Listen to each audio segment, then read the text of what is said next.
The mosque has been targeted. And the Monroes are housing a dangerous man. The games are soon to begin. So, it's the writing on the wall for those that Bobby holds dear. I'm Alex. I'm Rob. And this is the Walford Weekly podcast.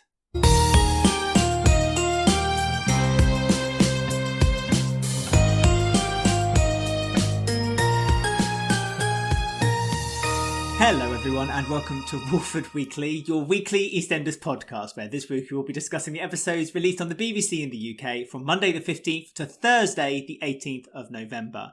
And joining me once again is everyone's best friend, it's Rob. Hello Rob, how are you today? Hello Alex, I'm very well thank you. Hello viewers, listeners, how are we this week? Oh, a nice Friday recording this week. Haven't had to get up early or anything. I like it when they do. I like it when we do this. It means I get a lie in tomorrow. Normally Alex gets me up at the crack of dawn to record podcasts, but when the episodes are airing weirdly like this, I get a lie in and we get to record in the afternoon and everything's delightful. So this is me at the peak of my brain is on fire this week. Everything's great. But before we go any further and talk about this week's EastEnders, we are now going to delve deep into Beale's Suitcase.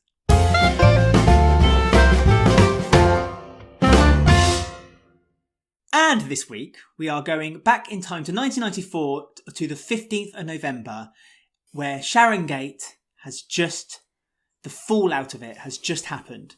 And Phil and Grant are having their two-hander in the Archers. Rob, I would like you to pick up and tell us all about this episode. Well, see, weirdly enough, this is one of my very earliest memories of EastEnders as I was watching it as a kid. I don't remember watching the big old famous scene of everyone in the Vic and the tape recording being read out. But weirdly, I do remember watching Grant knocking 7 bells out of Phil as he was dragging him around the arches, like throwing him into that wall and throwing him into that wall. And so, yeah, and I remember watching that when I was really, really young, about 3 or however old I was when it started. So they've had their big old confrontation, and now Phil's in hospital because Grant's knocked him black and blue, and he's got a big old bandage around his head. Not for the last time. Of course, this storyline was what brought Barbara Windsor onto the show, wasn't it? Because she came to see Phil in hospital. I think. Am I right there? It's the one that I think that this was the start of Peggy the second, as it were. This was the start of Peggy being a main character. Barbara Windsor had been on screen prior to that, but only for about 1 or 2 episodes. Yes, okay. And obviously there was the Peggy Mitchell before as well, that was played by a different actress. When Sam was going to get married, and she was against it, so that was the previous Peggy. But yes, this was when Barbara Windsor started her career, her contract on the show, and this was it. From there on, she was on for many, many more years to come. Happy days. So essentially, this episode is all about Grant and Phil talking about what happened with Sharon. What I like is the fact that they have this whole half an hour conversation, and basically Grant comes to the conclusion, oh, well, I guess Sharon's a slut. There we are then. That's that sorted out. She slept with my brother. Clearly she's a slut. Easier times, wasn't it? When you can just blame an opinion on the woman being the slut, and the man's absolutely blameless completely, isn't it? Yes, easier times. It's a nice little scene though. Little secret though. I mean, a confession more than anything, and this is really, really bad as a EastEnders fan, as an EastEnders super fan that does a podcast at weekly. I've never been that big a fan of Grant, if I'm honest. Is that bad? It's really bad, isn't it? I know I'm not a massive Grant fan. I'm not. I just always saw Grant as this real... If you think about the stuff that Grant used to do, especially, when you think of how he treated Tiffany, for example. He was an appalling human being to Tiffany. Yeah, I know Phil's no angel, and I do like Phil these days, but again, Phil went through that stage of being the most hateful human being on earth, hence why he got shot. But yeah, Grant, I was never that keen on, because he's just such a... But it's weird, because I think that Grant is probably one of the only people that Phil is a little bit afraid of, because I think in a lot of ways he's worse than Phil. Even when Phil's at his worst, even these days, if Grant was to come back now, I reckon he could quite easily kick Phil into shape, and hence why he ended up being in hospital by Grant, because Grant's one of the only people I think that could realistically beat Phil up to the point where he's in hospital. Nobody else can ever do that because Phil is a superhuman. But yeah, they have this this good old conversation and talk about like how when they were young and how Phil apparently decorated his bedroom. And then managed to get girls round to look at his decorating. That's a tactic I've never heard before. I might try that. Decorate. This is the start. I'm going to have people coming around and looking and judging my wallpapering techniques. Did you enjoy this episode? What were your thoughts on it? Yeah, it's a lovely episode. It's a very intense episode. You're constantly on edge throughout it, and you're frightened about the outcome of it. Going back to what you're saying about Grant, I mean, Grant is an incredibly difficult character to like. Yes. You can, as he's been on the show, he doesn't soften by any stretch of the imagination, No. but a lot of things have happened to him where he's been kind of scorned, and so that's why the abusive behaviour does become worse. I mean, later on, Sharon tries to get her own back on Grant, but then backs down and decides to not go ahead with it. That's months down the line. Yeah. But yeah, you're right. Grant is a very difficult character to like, and he tends to use his fists rather than his mind. His anger, his temper just kind of carries him away. It's interesting you also saying that Phil is the kind of like the softer brother, because he was always the kind of like the softer brother. But when Grant left, Ross Kemp decided to step down. They kind of then introduced Phil as being a lot more like his brother Grant. Did you find that? Hence why you said in absolutely. early 2000s when he became a much more aggressive character, the Who Shot Phil story you referred to. You're absolutely right about that. They kind of replaced Grant with Phil. Because if you watch Phil at the moment, although he is not a nice character either, he is always going to be the one who kind of is the reasonable one of the two Mitchell brothers, which is what he always was until Grant left. But yeah, no, I love the episode. I love that episode. I mean, the two actors play so well together as well. Like from the moment they first came on screen, they just work so well together. And when Barbara Windsor got introduced as well, I don't know what, but they just bonded, and all three of them are just powerhouses. Oh, absolute magic on screen. Absolute magic on screen. And I mean, I'm sure most people know about Sharon Gate, but just to have that conclusion to such a huge story, like 9 months in the making, to this build up to this release where Grant hears the tape, then tells everyone in the pub, Kathy gives Sharon a slap, and then Phil and Grant finally have it out. But the thing is, that's not the end of it either. I mean, it carries on for weeks after that, where Grant wants forgiveness from Phil and. I know. Can you believe it? What's that? It's just wonderful. I love it. And like I say, two-handers are few and far between at the moment. And to use that as an example of so much. I miss them so much. But I wonder if we'll ever have I wonder if we'll ever have like two brothers that would have that kind of like that relationship the same way that Phil and Grant have. I mean, I can't see it with Vinny and Correct, for argument's sake. No, but it's interesting though, isn't it? Because you can boil down to how the Mitchell brothers turned out the way they were, all down to Eric, because Eric just turned both of his sons into aggressive sort of thugs, basically. You know, whenever you wanted to throw an insult at Peggy in the old days, Pauline would say it, Pat would say, you know, just insult one. You've got two thugs and a slapper. That's what you produced. And that always managed to kind of get Peggy there and then, because she couldn't really argue with it either, could she? Peggy was very good at arguing about any fact whatsoever, but until anybody threw that point at her, she'd be like, get out of my pub. You know, that was... So yeah, it was happy days with the Mitchell brothers, sort of kings of the square, essentially. And Phil's just now sort of this old relic of a man that does he miss Grant, do you reckon? I mean, do you think that the on-screen dynamic could be improved by, I mean, you know, we're saying, Grant coming back, it's not going to happen under special circumstances, but what do you reckon Grant now would do in the square? Do you reckon there would be a place for Grant in EastEnders these days?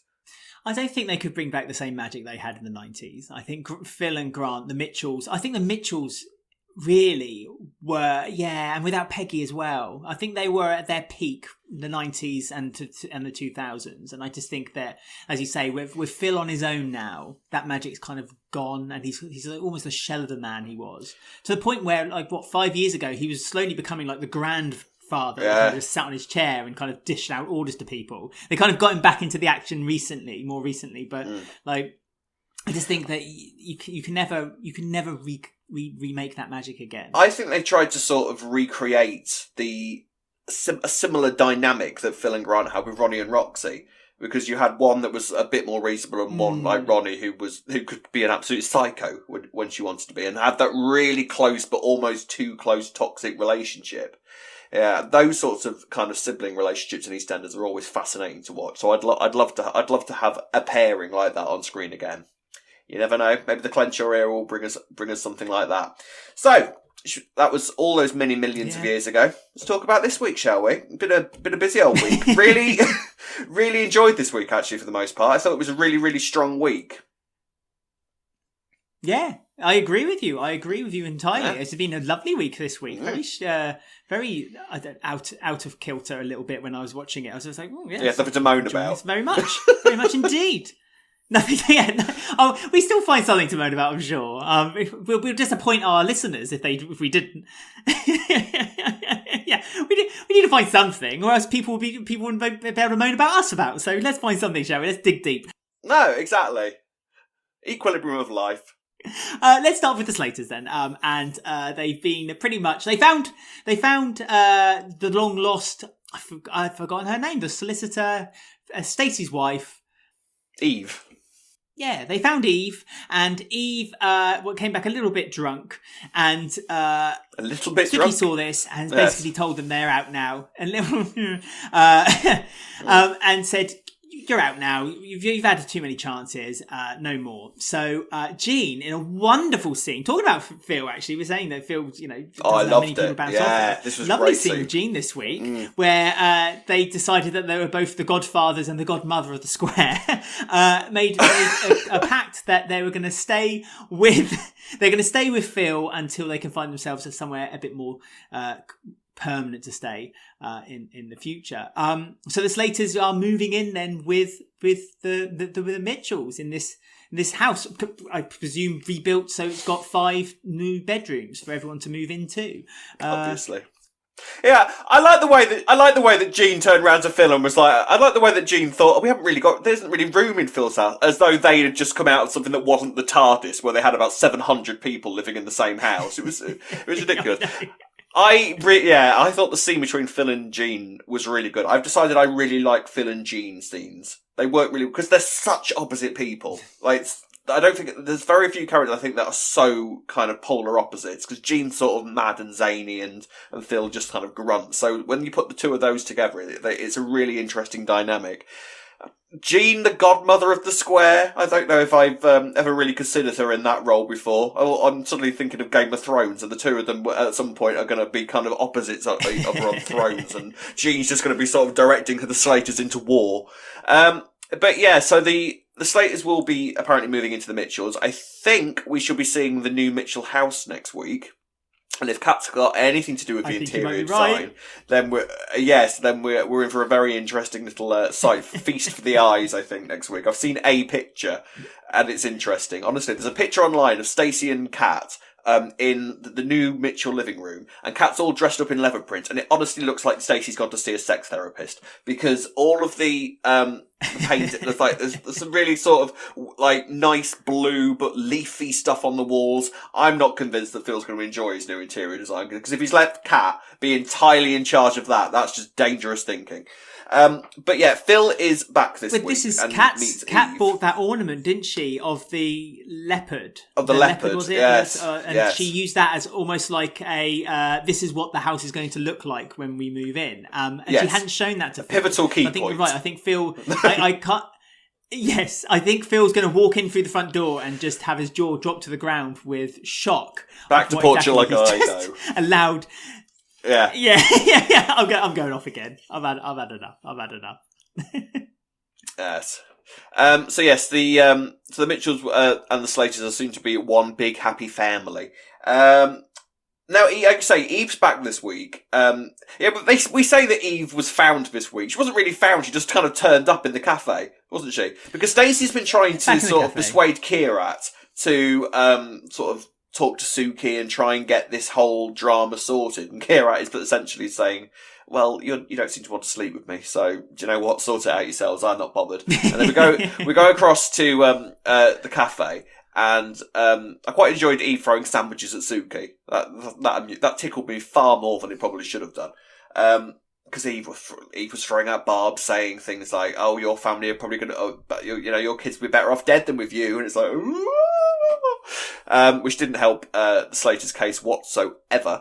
But does this mean now that Eve is going to be living at Phil's as well? Because if the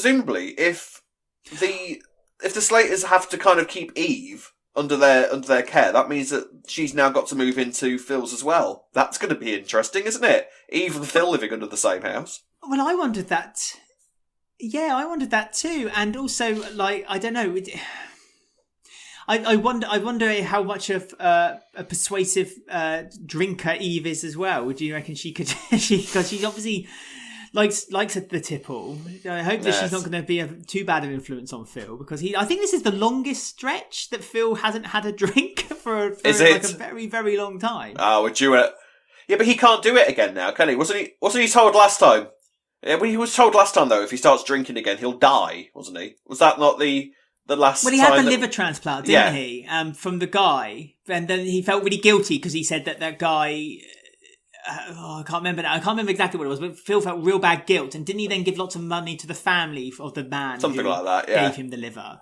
So if he's got a new liver now, it's good to go again for another 40 years of alcohol binging then. Marvellous. Yeah, so we'll probably due a drunk Phil at some point soon. Just have another go. Yeah, why not?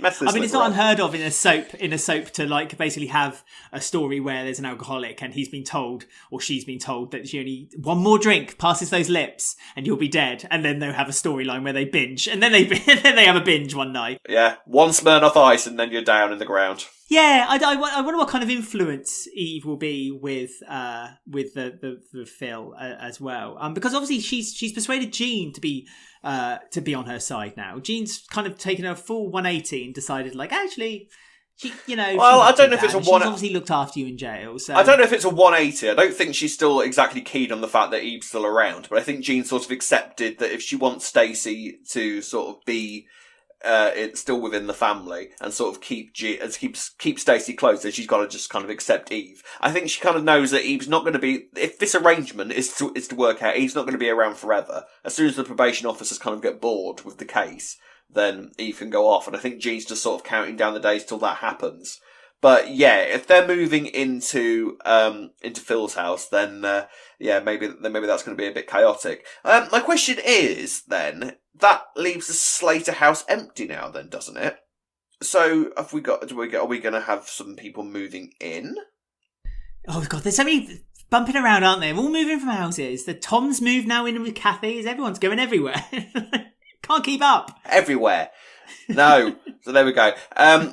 So yes, the movement now basically is Harvey now is back at work because there is a possible little frisson, shall we say, developing between Harvey and Jean. Yeah. This wasn't a pairing I saw coming, because there was a little bit of a drama this week with this leopard that we mentioned earlier. Because Kat had brought this sort of key points to the house, as though this leopard was the only thing that was kind of keeping this house will look rubbish without this little ornamental leopard smack bang in the middle of a living room. Otherwise, the whole decor is pointless, and there's no point in any of it.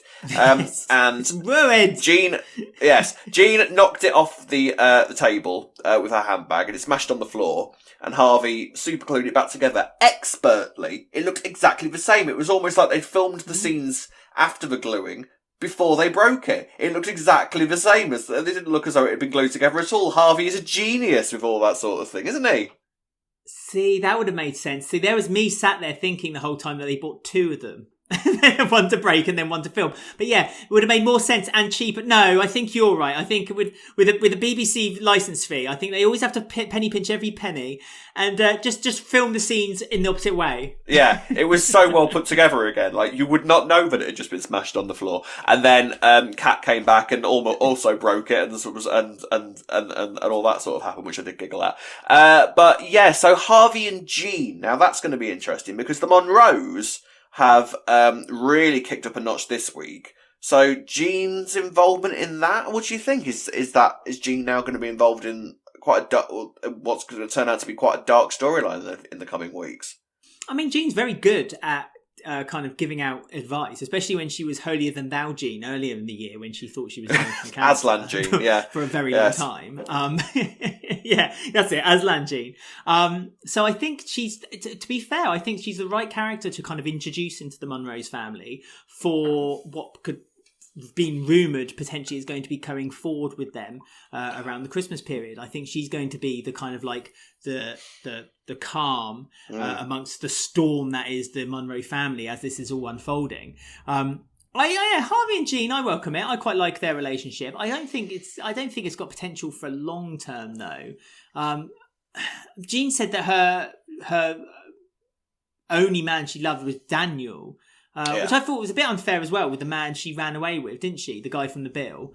I liked him, yeah. Like, he's forgotten about. He's not a problem anymore. Yeah, but Daniel was more important. I mean, Daniel, we all loved Daniel. We're all in love with Daniel. Daniel's the only man for any of us. I actually thought the comparisons between Aaron and Sean that Jean made this week were quite interesting. Sort of as far as Jean sees, we obviously nobody knows apart from Harvey how unhinged Aaron actually is. We'll move on to the Monroe story now because that really kicked up a gear this week. I'm so excited about this. Is that wrong? Absolutely. I love this sort of story. I absolutely love the sort of stories that just force you to look at a really horrible issue that is in general society and really address it. So. Last week it was arranged for Bobby and Tiff to go across to the Monroes for a lunch. Now we can't have a lunch on EastEnders that go by without any sorts of awkwardness, and it was a classic, wasn't it? It was a good old awkward EastEnders lunch. Normally the Mitchells get that sort of treatment, but I quite liked this lunch scene. Yeah. I was going to say this was no Easter Sunday lunch with Sharon and Hunter and pudding and custard. It wasn't a touch. It was nothing, not a touch on that. Let's be honest. But a real tense scene between them and real conflict there. Yeah, because obviously Aaron didn't want Bobby there at all. Was using like excuses like, well, we haven't got room for another person around this table, which was rubbish. And Dana knew it was rubbish, and Tiffany knew it, and Tiff knew it was rubbish. This large, massive table. It was almost spare room. Almost, yeah. They could have had another couple come in. Yeah, so they should invite Jean. Yeah, that'll be soon as well. Aaron instantly starts interrogating Bobby about things like the Quran. These are things that clearly he has asked all of these sorts of questions before, probably whilst he's punching someone to the ground, as it transpires. But Bobby, I thought, for his part, held himself really well in that situation and sort of explained about, the thought process of peace in the Muslim religion. Obviously made no impact on Aaron whatsoever. He's got his mind absolutely set on what he believes the Muslim religion is all about. And really interestingly this week, we learn that Aaron has actually been fully a member of an extreme right-wing fascist group, who I do believe, I think we said this a few weeks ago, was probably the group that beat Dana up a few weeks back. We kind of wondered if it was completely unconnected, but actually I'm thinking that those were his mates. Because Harvey has said, you promised me all this was done, you promised me that you weren't doing this anymore. I really liked, actually, the fact that this week, actually, I think saved Harvey as a potential longer life character, didn't it? Because we were wondering a few weeks back whether Harvey was going to turn out to be a racist. Basically, we thought this was all heading for Harvey, didn't we? We wondered whether Harvey was a person that was involved in all of that because of what happened with Ash. But it turns out that Harvey does not believe in it. Well, he doesn't believe in any of that whatsoever. And Aaron has been a member of this group before, and when he gets a visit from the police later, because we see Aaron again with blood on his shirt, it turns out that he has been meeting up with these people and attacking people, Muslims, in the street because they had a scene where a policeman turned up at the laundrette looking for Aaron because a Muslim taxi driver had been beaten up to the point where he is 70% likely to be made blind from the attack. So Aaron is not a nice person in any way, shape or form. And I think that Tiffany is in a great deal of danger at the moment because this is darker than anyone Tiff's ever been with before. This is worse than when she was with Evie. Honestly, she's in far more danger now than she was before. Yeah, poor Tiff. She's not very quick at spotting like these danger signs, is she? It's a butcher thing. Since then, she was with Keegan. Yeah, it's a butcher thing, isn't it? Bianca had appalling taste in men. She was with Tony for God knows how long. Whitney, we all know Whitney's history with men, so it's keeping it in the family. They've all got appalling taste in psychopaths. I know it's such a shame that Tiff can't spot it though. It's like you could see her around the table as well, and she was watching it happen before her, but yet she's still kind of the whole time. I thought to myself, Tiff's going to spot this. Tiff's going to be like, nah, no more of this. Thanks very much, Harvey. And she, even though she did spot it, she didn't do anything about it, which I thought that was a bit poor show. She kept breaking on with a glitter rock lipstick. Well, yes. Well, she tried her hardest, and Harvey kept talking about like how nice the casserole was or something like that. It's like this kind of two-prong attack to stop these Muslim questions. Yeah, the chicken's been delicious. Thanks for the box of chocolates, Bobby. It was lovely. Yeah, so and like I say, with Keegan, like when he had the racism storyline, like you'd think that Tiff would have spotted. Tiff has been around it. She's seen it. She knows the signs to look for. And so it surprised me that Tiff wasn't a little bit more forthcoming towards that kind of thing to Harvey. Hang on, what are you doing here? Maybe she didn't feel like it was her place. I mean, they've not been together for very, very long. But, I mean, Harvey certainly felt like it was his place to say something to Aaron this week. As you say, he found Aaron's bloody shirt. I mean, how often do they change the bin bags in Walford? Is it like once a month? Because only when something needs to be found. Had that bin bag now for like 2 weeks. Yeah. No, it was a different shirt, I think. It was a different shirt, I think, because when he came the first time that we saw Aaron since the last time we saw him. Yeah, that was the point, because the first time that we saw him come in, you know, when he was washing his hands and there was blood on it, and there was blood on his hands, but there wasn't seen to be anything on his shirt. This time around, he had actual blood on his shirt because clearly he had been really going for this guy, hence why the guy has a 70% chance of being blinded. So he then threw the shirt away. So this is the second time that we've seen Aaron be involved with this group. And there was a really great scene between Harvey and Aaron where we really discover the sort of the dynamic between Harvey and Aaron. Loved it. And again, an example, I think, of Harvey is proper scared of Aaron. I think he realises what kind of people his son enjoys hanging around with, but because obviously he has to lie for the police, because the police come round looking for Aaron. I was just going to ask, because we saw a few weeks ago there was the scene when Harvey was crying to Dana. We've seen that about her mother and how upset he is about what had happened, which we still don't know. Although I think there was a small hint that she's died this week. I'm sure I heard something along those lines. I don't think she's died. They keep saying that she's left. That, right, okay, but it was interesting when you said that that the group that Aaron hangs around with could potentially be the same group who then beat up Dana.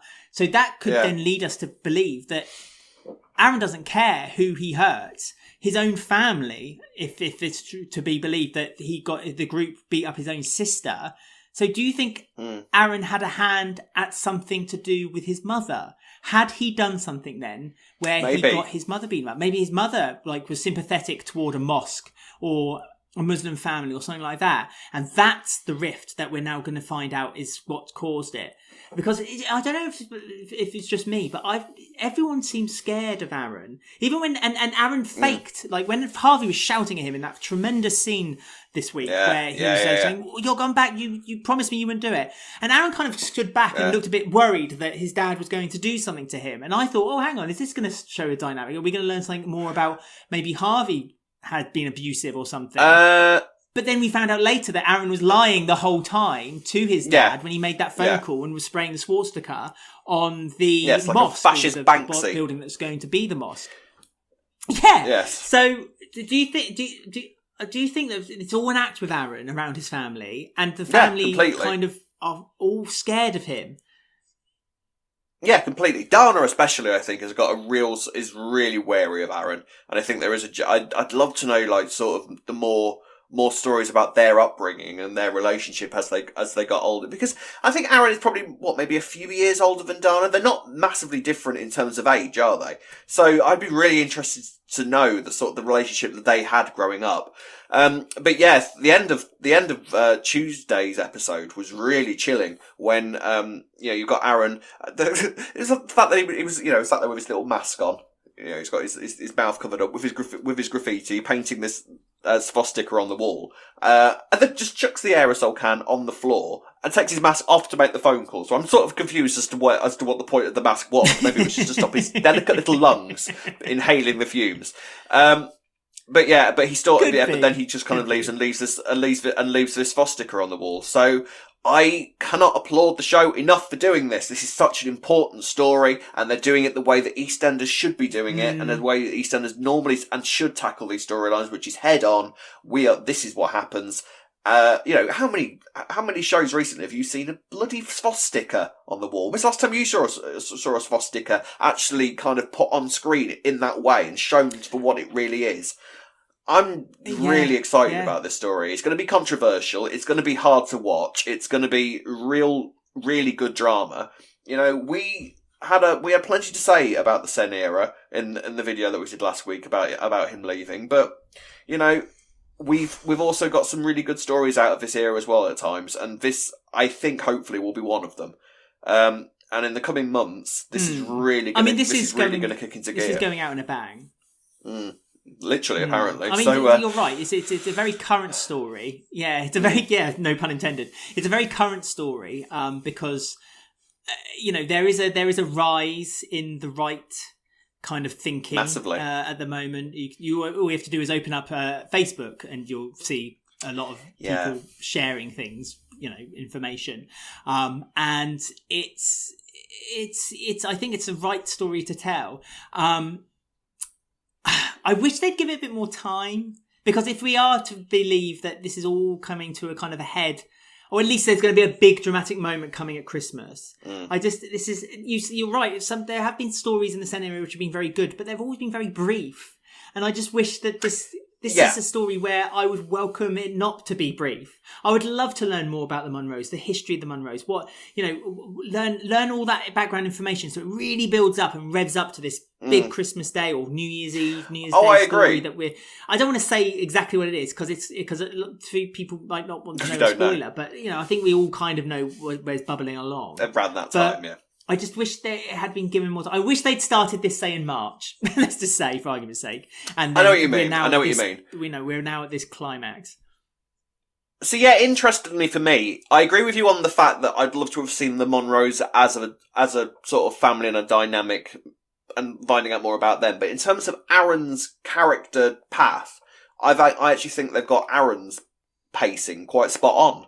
It kind of, because very soon into his time on the show, we sort of worked out something about you. Yeah, you're not right. You're not right in the head, are you? And I think actually it seems quite natural for us to know this much about him as a new character, essentially. Now, I completely agree with you. I really want to learn more about the Monroes and their past and how they've got here and what the hell has happened to this mum. But yeah, in conclusion, very excited about this storyline, and it really helps. I think they've got a load of really good actors doing this story. Everything about the Monroes is really working at the minute. I think they've really hit the ground running with this story. So fingers crossed it kind of stays at this quality. But yeah, fair play, EastEnders. Good story. Nice.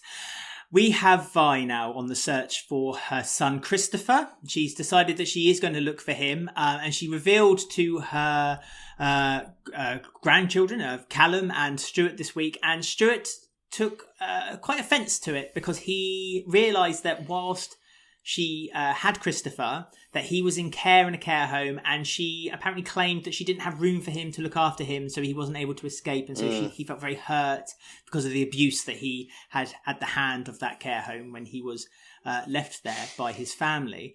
Again, I'll tell you what, there was a scene this week between Vi and Stuart, and again, so motivated and so much energy between them when they were having this discussion. When Stuart basically said, "Why did you leave me there? Why did you not take me? Why did you not take me? You've had a son, and then you didn't want him either. What was going on?" And Vi just couldn't give an answer to it. It broke her, and performance-wise was terrific. What did I tell you? Really did. What did I tell you? I really did enjoy it. I really did. Yes, I know. Last week I was moaning, saying, "Oh, I'm not so sure. I'm not so sure if Vi's going to stay around. I think Vi's going to be a kind of a one-hit Rob thing." knows best. And, yeah. Rob. Yeah, I should listen to Rob more often. Yeah. What did you enjoy about the story? Loved it. Was there anything you kind of didn't quite click? You loved it? No, for the most part, I absolutely loved this. I've just been waiting for this moment for Gwen Taylor, who plays Vi, because you get an actress of Gwen Taylor's caliber in. I want to see her act. I want to see her do her thing. And we've had with Vi since she's arrived. I'm not saying that you should you get a new character and instantly start throwing all the hardcore stuff at them. That wouldn't feel believable. But it felt a little bit too long before we started getting this sort of material for Vi. But we're finally here.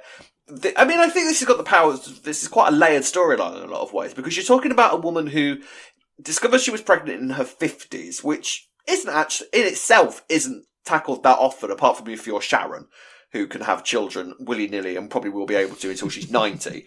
Miracle baby popper outer. But it's really interesting, I think, because I think if you talk about women who are they become pregnant and they're scared, you always associate that with sort of the teenage pregnancies, understandably, because that would be terrifying if you're a teenager. Yeah.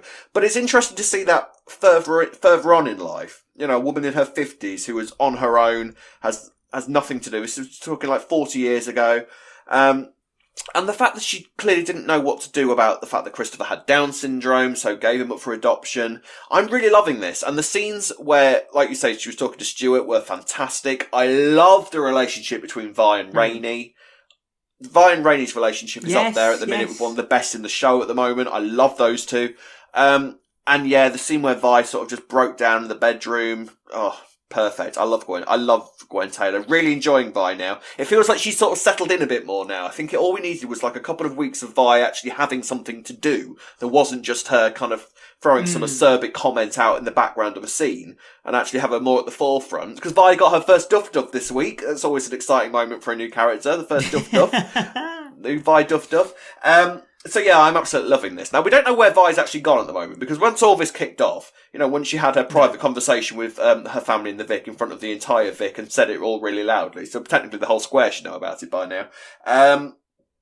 It was we don't actually know where Vi has gone, because Stuart went looking for her in Thursday's episode.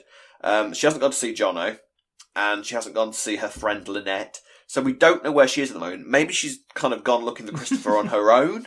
We're not sure. Presumably we'll see her again in a couple of weeks. It kind of feels like they've sort of started this storyline up and now they've parked it until they decide to pull it out of the car park again, doesn't it? Because Vi's off, and then clearly the storyline's not going to move again until Vi comes back. So that's a tad annoying. But apart from that, no, I have no criticism for this story yet. I really like it, and I really like Vi, and I really like this now established dynamic between sort of the halfways with Vi there and the two, because this seems like the first time in a long time that we've sort of seen the Stuart and Callum dynamic and realise that, oh yeah, they're brothers and they've got this whole family. It's like this whole thing has been completely unexplored with Callum, because he's so heavily involved with Ben and the whole balance sort of dynamic. We so rarely now see Callum actually being with his family, which is mad, really, isn't it? And I'd really like to see more of Callum, because I think Callum, because I think Callum is now, because of the whole Ballum thing, I think Callum has literally just become Ben's boyfriend, as opposed to a member of the halfway family. And I really want to see Callum more in that environment rather than just with Ben. Yeah, I don't know. It's hard to say, because, like you say, Stuart and Callum don't tend to do a lot together. No, other than when he was first introduced, when he was kind of like a bit upset with him being with Ben, and he thought Ben was kind of like tainting him. Imagine, he thought he was turning him gay. And then he accepted it, and then that's it. Really, nothing's kind of come of it since with their sibling relationship.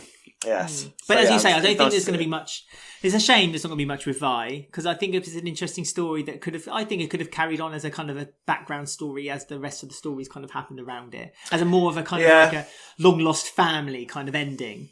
Where they have Davina McCall come in and she's like, and here's your son. And Vi guest kind appearance. Of that'd be nice. That'd be nice. Guest appearance by Davina McCall. I'd enjoy that. So there you go.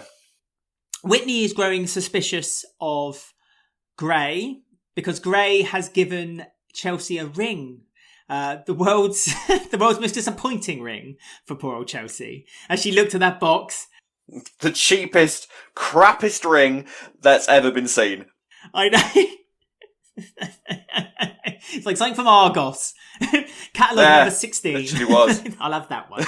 I think there's anything wrong with that if someone does have a wedding ring from Argos, of course. Such a snob. Such a snob. Yeah, so Chelsea, but I know, I really am. Big diamonds for me. I mean, Chelsea is almost blinded by what Whitney seems to now be able to see of Gray, like his lies and like the way he's kind of manipulating Chelsea. It's a real weird change swap over because I still can't help but feel that this story is always meant to be for Whitney. Why would they have done all that build up for Whitney with the killing off Kush, her singing career, and him deciding that he didn't want her to go, so he kind of lied. Yeah, you know what I mean? All these things built up to it being with Whitney. And then all of a sudden, it was like the writers' room suddenly went, no, actually, we're going to do it with Chelsea. Rub it out and just change every single title to Chelsea. You know, so it feels weird that they're doing it with Chelsea, but not bad because I'm glad that Whitney is the one who's kind of discovering it organically, the way that she is, like piece by piece, she's putting the puzzle together. Yes, because this week. Mia is quite unwell. So Whitney's trying to, because Chelsea is falling apart at the seams with the idea of being vomited on in the street. God knows how she thinks how she's going to deal with the idea, if she is pregnant, how she's going to deal with the idea of like changing nappies and you know being thrown upon by babies and you know.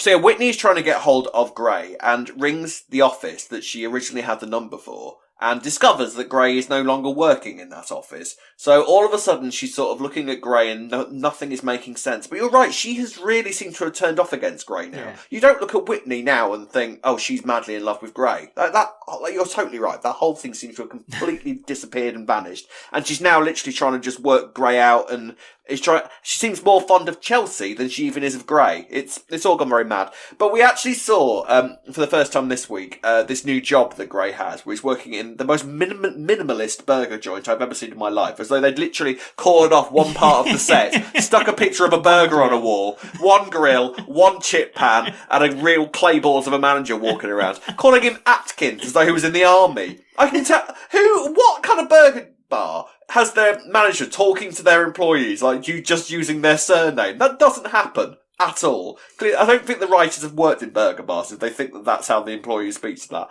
Anyway, so Gray's sat there with frying chips, answers his phone whilst he's frying these chips. The manager's not bothered about that. And Whitney basically has now learned that Gray didn't care.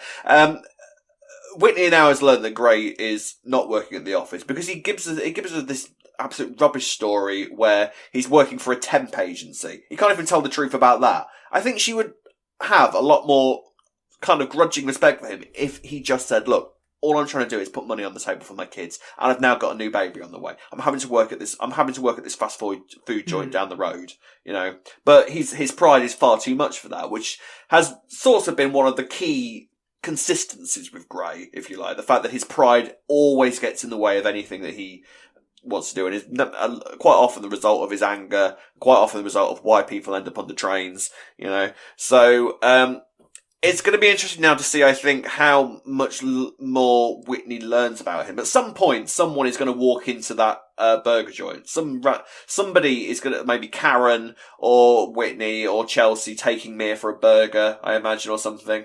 And they're going to discover that Gray is working there. So then what happens, I wonder?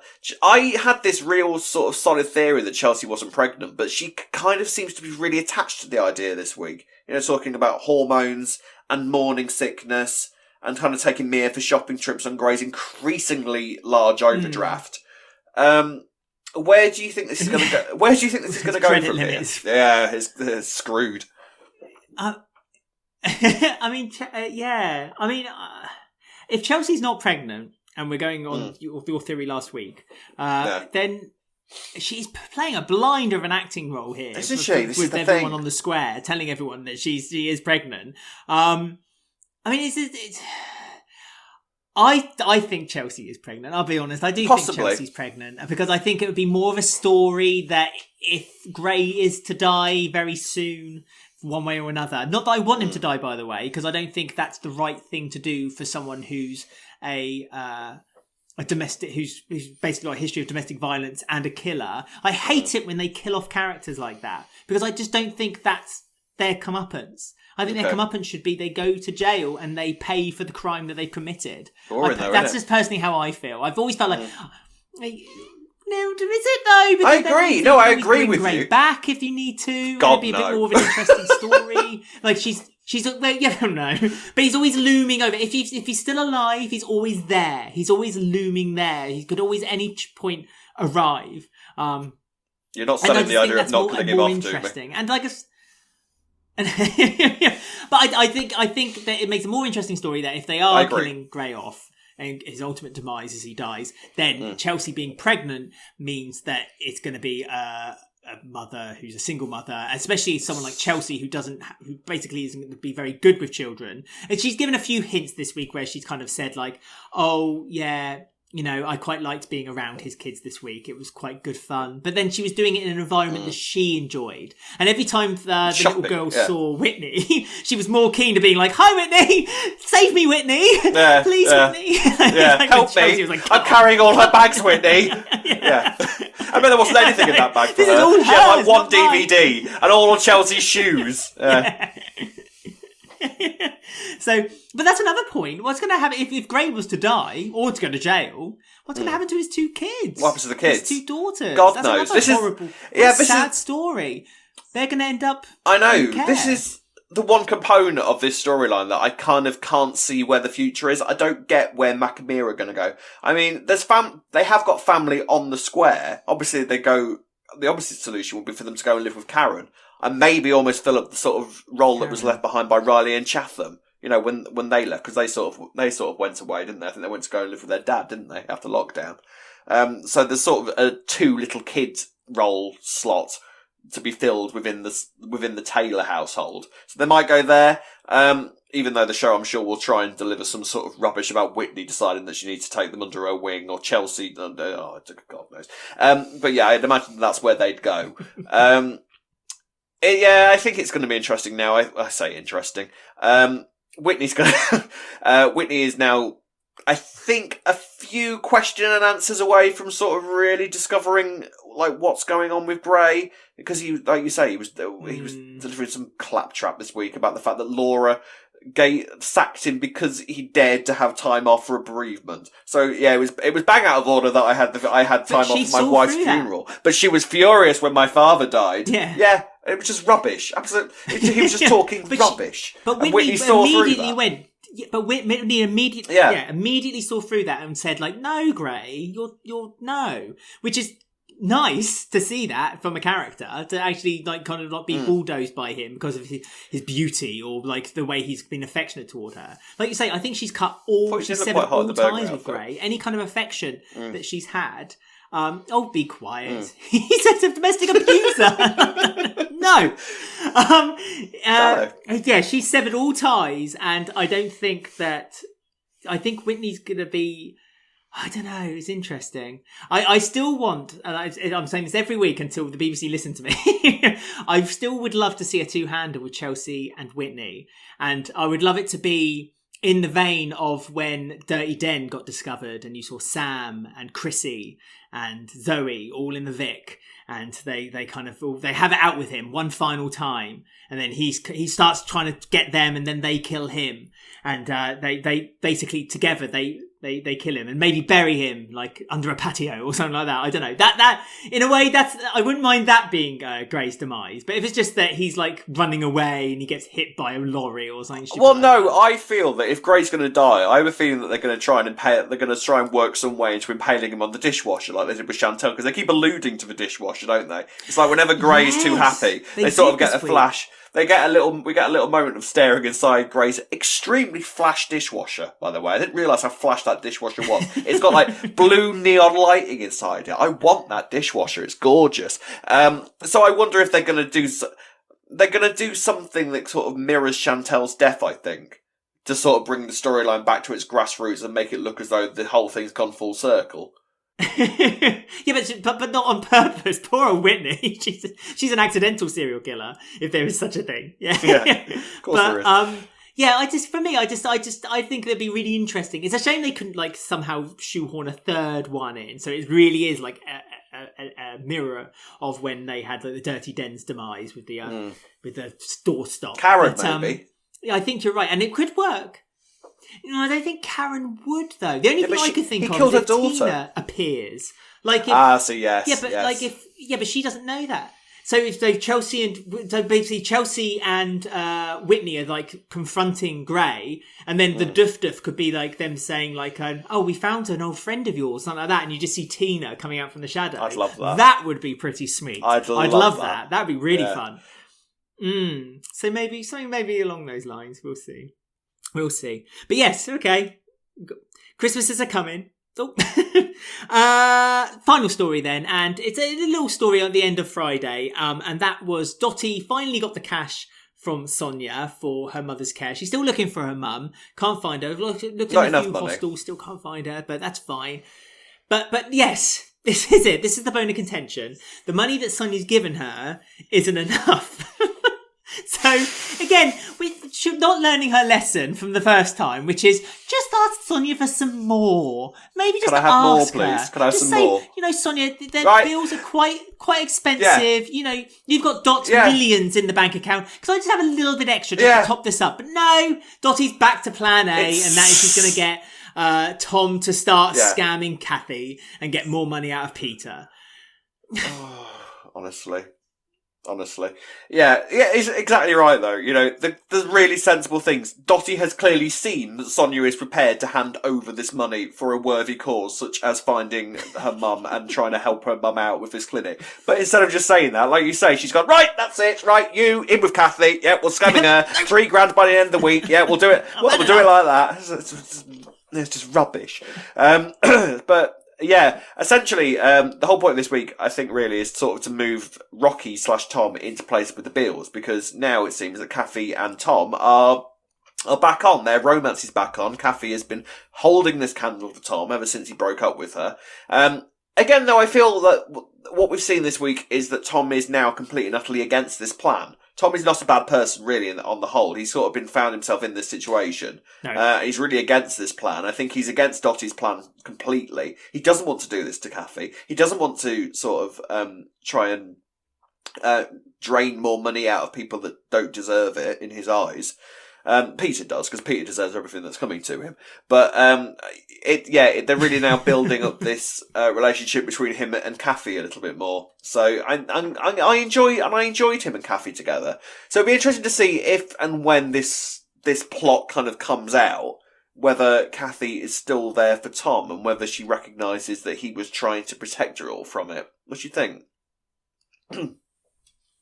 Well, there's that, isn't there? That is she going to see that Tom is ultimately trying to be good?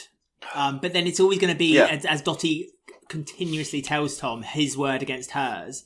And who are they going to believe? And to be fair, I think if you're going to get it from both angles, you're just going to be like, you know what? I'm having enough of both of you. Just both of you go. Just go. Shoo. Off you go. There's also the connection that he's obviously... He's got the connection with... Nick, hasn't he? Nick Cotton. And Nick and Kathy have quite a history between them. As we said 2 weeks ago when we did Lou's Suitcase. When Nick blackmailed Kathy because he found out that Kathy had a daughter from when she had been raped in the past. So I wonder if that's going to cause kind of a tension between her as well, finding out that he's, there's a connection there as well. I don't know if maybe. That might, well, not. I doubt it, but yeah, maybe. It might be more of the immediate story, like you say, about Dotty. Yeah. But do you think this is worrying time for poor Dotty? That this could be kind of like, this could be the goodbye for Dotty? Because once she gets found out, she's already lost Tiff. She's going to get up Sonia's nose and Kathy. Yeah, there's every possibility because, she is losing support left, right and centre. And it's going to be interesting now to see where Dotty goes from here and what her plan is. Because all she really wants now is money. But she implied, I think, that she would go once she's got this money out of Sonia, didn't she? So when that doesn't come to fruition, how much more is she prepared to do? I think at some point along the line, she's going to lose Tom's support. She can hang this whole thing over him saying, oh, well, I'll just reveal everything. Oh, great, Dotty, that's fine. But what happens to you when you've done that? Because then you literally have nothing. Tom, I don't know if Tom has worked out that he's in a more powerful position than Dotty is, because Dotty is now literally desperate for this money. Desperation is not and if he was to back out of the plan, Dotty's got, it's not. And if he was to back out of the plan, Dotty's got nothing. And I don't think Dotty or Tom have quite worked that out yet. So I'm sensing a moment where Tom will realise, actually, do you know what? I'm fine. I'm going to tell Kathy everything. What are you going to do about that? Yeah, the confrontation I think is now going to happen between Dotty and Tom at some point. So yeah, it'll be interesting to see. Yeah. And I just for me, it feels like that Tom will stay and Dotty will go. I just think that maybe I'd love Tom to stay. I really like Tom.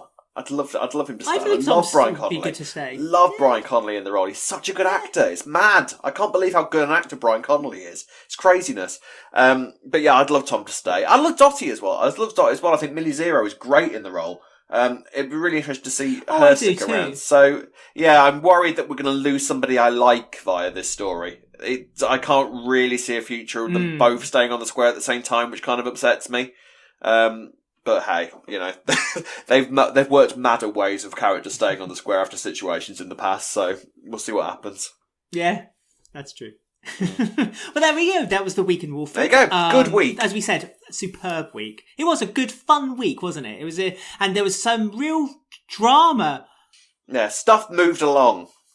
Let's read some of your comments then that you sent to us on our Twitter on I Want to Gossip. You know me, I ain't want to gossip. So we have time for one comment this week, and it is from A Kitchener 97, and they have written, I really want Whitney to bring down Gray because I feel like Chelsea is too blinded by the money, bling, and this wedding. I just hope Whitney isn't getting too sucked into Gray's lies. Seeing Callum on screen was one of my favourites this week because we don't see enough of him. Well, it's funny you say that, the last part of that, because you said that you don't see enough of Callum away from on his Ben. own, yeah. So it's nice to see him this week, doing his own thing. Do you think there's other characters that we haven't seen enough of recently on the square? Like we've talked about the Taylors recently as well. Karen, we've not seen a lot of, have we? Mila and Ikra. We say this. I say this quite often. Yes. Mila's not been seen for weeks and weeks and weeks. It's kind of like it feels like they just brought Mila in for the FGM storyline. And they have no idea what to do with her now. We've got this new kid running around, Keone, who was apparently moved in with Ikra and Mila. We don't know anything about how they're getting on. It just annoys me. I've got my issues with the Ballum relationship, but what I don't have an issue with Ballum is how well they've sort of been written. Like, there's no argument that we kind of know Ballum inside out. We know them as a couple, and we know sort of what makes them tick. And it really sort of irritates me. It's like, why can't you put that much effort into other relationships on the square? I don't know anything about Ikra and Mila. I'd really like to know more. Denise and Jack, again, I barely know anything about Denise and Jack. Jack barely shows up these days, apart from to walk in and tell somebody that the CCTV wasn't working and walk out again. I'd like to see more. Yeah, and Jack and Denise are getting married. They're the ones getting married. Yeah. I think it's a double wedding, isn't it? That's the point. It's going to be a double wedding with Chelsea. But we don't see much of their relationship. No, I know. So that's that's interesting. So we probably know more about Gray and Chelsea in the last 2 weeks than we've ever known about Denise and Jack, ever. So yeah, you're right. It's a shame. it's a shame they don't delve more into the history of these relationships. I mean, I 100% agree with you with Mila and Ikra. I mean, I wish we'd learn more about them because they're such an interesting couple, and on screen together they were great. So it makes maybe me in think 2022 that they are going to be victims to whatever is going to go on at the mosque. In all honesty, I think they're in danger of sort of being axed essentially because they haven't got anything to do with her. And I think it'd be really nice because I really liked Mila. From what we've seen of Mila, I really like her. She's got like sass and she's good behind the bar of the Albert. That's a really good place for her to be. And her and Ikra seem to be, from what we've seen of her and Ikra, the little tidbits that we get, they work really well together. And I really want to see how they're doing with bringing up Keone. And maybe some sort of ending to the mum being in prison and how they're all coping with that. So it's not like the story isn't there for them. It's not like I could sit here and think, I've got no idea what they would do with that character. There's stuff there for them to do. Just get on with it. Just do it. Let us see some more of these characters, please, because they're both good actresses as well. The girl who plays Ikra is amazing. I really like Ikra's actress and the character. She's got such a good kind of presence on screen. I love her relationship with Bobby. So it's not like there isn't stuff there. Do it with them, please. Let me see these characters because they're nice and they're fun to watch. Do as you're told. You're do what Rob says. Do as you're told. Knows If best. you're listening or watching, Rob knows do what best. So in a moment Rob's going to give you the details of how you can get in touch with us. Don't forget there's no episode next week, but we'll be back the following week, which I believe is the first week of December, so we're building up to Christmas. But Rob, how can people get in touch with us and let us know what they think? You can contact us on Twitter and Instagram at Walford Weekly. You can find us on Facebook at Walford Weekly Podcast. On YouTube, don't forget to like, subscribe, click the bell, all the good stuff. And you can get our spoiler videos. And you can listen to us on Apple, Podbean, Spotify, or any of your favourite podcast sites. We're everywhere. I have an email address at robwalfordweekly@gmail.com, or you can contact the funny guy on alexwalfordweekly@gmail.com. As Alex said, we shall not be back next week because Alex is skiving, but we will be back in 2 weeks' time from today, and we cannot wait for you to be listening to our voices and seeing our pretty faces again in December. So until then, it's goodbye from me. And it's goodbye from myself. Mwah, farewell, goodbye.